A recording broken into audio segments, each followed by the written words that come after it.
BNP নেতা ইশরাক হোসেনকে ঢাকা দক্ষিণ সিটি কর্পোরেশনের মেয়র হিসেবে শপথ না পড়ানোর দাবিতে করা রিট খারিজ করেছেন হাইকোর্ট। বিচারপতি মোহাম্মদ আকরাম হোসেন চৌধুরী এবং বিচারপতি দেবাশিস রায় চৌধুরীর সমন্বয়ে গঠিত বেঞ্চ আজ বৃহস্পতিবার এই আদেশ দেন।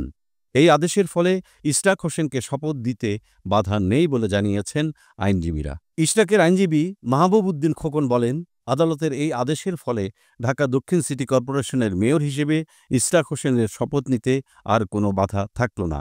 এ সময় আগামী ২৬শে মের মধ্যে ইশরাককে শপথ না পড়ালে আদালত অবমাননা হবে বলেও মন্তব্য করেন তিনি।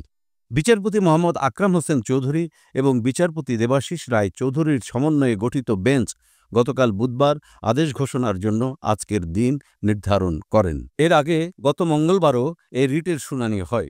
বুধবার হয় দ্বিতীয় দিনের শুনানি।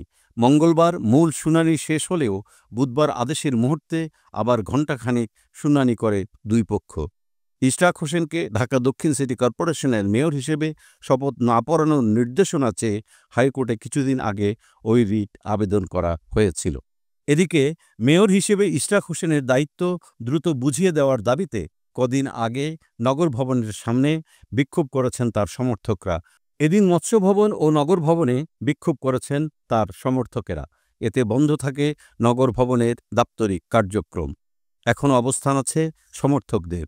বুধবার সন্ধ্যায় কাকরাইল মোড়ে আন্দোলনকারীদের সঙ্গে যোগ দেন ইশরাক হোসেন।